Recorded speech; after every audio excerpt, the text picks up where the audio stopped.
Hello, good morning. Got it? This is attempt number 3. You might have 3 videos today. The first one was here. The second one was here. They're both uploading to YouTube right now. And now the third one. And I think it was because of our new microphone that we needed to add yesterday in order to get something done on Google Voice, et cetera, et cetera, et cetera. But here we are at 7. Alexa, what time is it? The time is 7:05 a.m. And enjoy your morning, Edward. Alexa, what is the date? Today is Thursday, May 5th. Great. Okay, so today's talk was going to be about habits, but at 6:27 this morning, I got a call from one of our people who said, I'm late for work. And I said, basically, what do you want me to do about it? Because really, I'm up here in Pahrump, so I'm making my coffee. I'm up here in Pahrump. What can I do about someone down there who is late for work? So we have failed. I have failed, and we have failed, and he has failed. He failed because this is not a one-off. This is a pattern. This is now the last 3 jobs, the only 3 jobs he's had while he's been in this program for a couple months, maybe 3 months, has been a constant pattern of not showing up to work on time, getting bad work reviews as somebody who is not dependable and not a hard worker. Though I'm sure by his standards, the job just isn't good enough for him, which is a different topic to study. That maybe if you feel the job isn't good enough for you, but you can't seem to get a job that is good enough for you, maybe you need to recalibrate your opinion of your value in the workplace, or get jobs that do fit what you see. Okay, so anyway, he failed because you don't get to, on the 4th day, show up late for work. That's just not acceptable. Number 1. We failed because there are several people, there's probably 6 people within the same, there's 2, 5, there's at least 5 people, 4 other people living above and next to him that have to be at work at the same time. And there's 2 cars.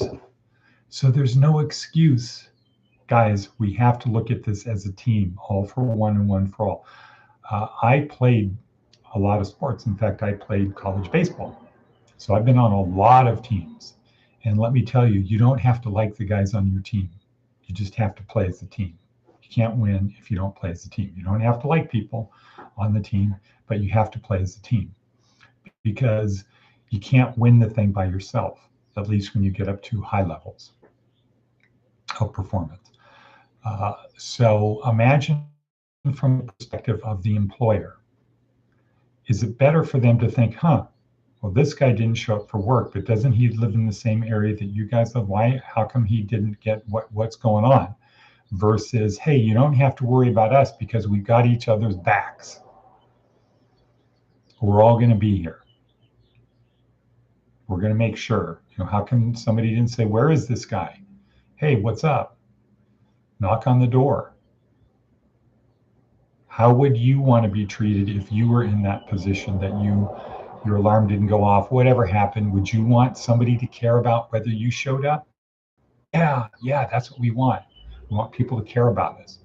We need to do that, guys. So that's how we failed. I failed because this is a pattern. This isn't the first time. This is the third employer out of 3.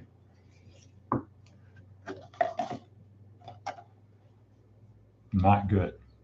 So I failed because I should have made it very clear to the person, set your personal ego aside, set your beliefs aside of who you think you are, just focus on the job.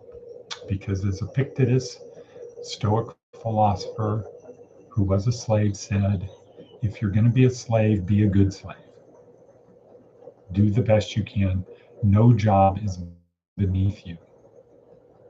Or if it is beneath you, get another job.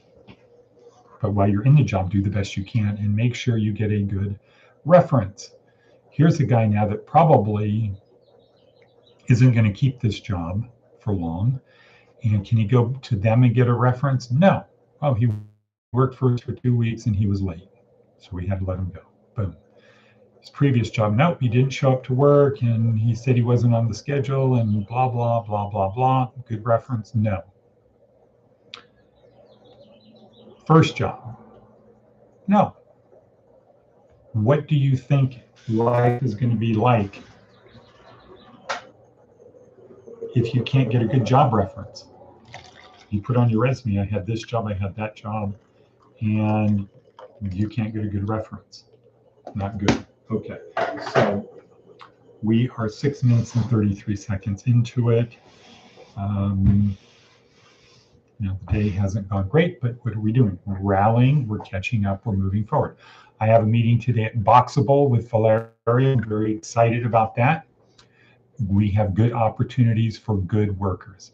If you're not a good worker, don't expect that there's going to be any benefit for you. If you say you're a good worker, but you're somebody who says, well, I only produce the value equal to what they pay me, no, we're not going to put you in there either. This is going to be for the good people. It could be like Nick Smith, who came in, who I'm hearing very good reports about. And there's some other people too, but time is racing and I will acknowledge them on some other videos. So let's talk about going for baroque, not broke, baroque. Now let me move it over here so that it appears consistent. Okay, going for baroque. The essence of baroque art and craft is its complexity. Think of cathedrals, medieval cathedrals. Difficult to create, overloaded with ornamentation, filled with grandeur and color and surprise. The focus is on the effort expended. It's not just a building, it's a over-the-top ornamentation building where there's just incredible detail and craftsmanship. And that dramatic display of effort has a place. It communicates a sort of emotional labor and creates an imbalance of status. You don't expect a scoop of rice and some dal at a very fancy restaurant, no matter how delicious it is. Why? Because it's too easy to make. There's no effort put into it. You paid for the effort, not just the sustenance. Baroque is often at odds with utility. I don't want a hammer with a Baroque design. I want one that does precisely what I need it to do when it comes to driving a nail. On the other hand, much of what we buy and use isn't about utility at all. It's an expression of the story we tell ourselves about value, status, and our place in the world. Think Starbucks. Okay, buying coffee at Starbucks is not about coffee. It's an expression of the story we tell ourselves about value. This is better coffee. I earned it. It's my reward because my life sucks. It's my one little pleasure. Okay, things like that. If you're going to offer something Baroque, let's just say over the top, the key is to go all out. Halfway is worth very little. So that would be like buying an imitation Baroque item at Walmart. Buying an imitation item that when you get up close to it, it's clearly an imitation, it's not the real thing, at a place called Walmart where everybody's going to know it's fake. Okay, so that is from our friend Seth Godin. 9 minutes and 48 seconds. Okay, people, remember yesterday was the only easy day. Let's get out there and make something happen. I intend to. I'm going to be leaving in about an hour, headed towards Las Vegas, meeting with Valerio, meeting with Boxable, and I'm going to try to make things happen. 10:13 and end. Boom. End.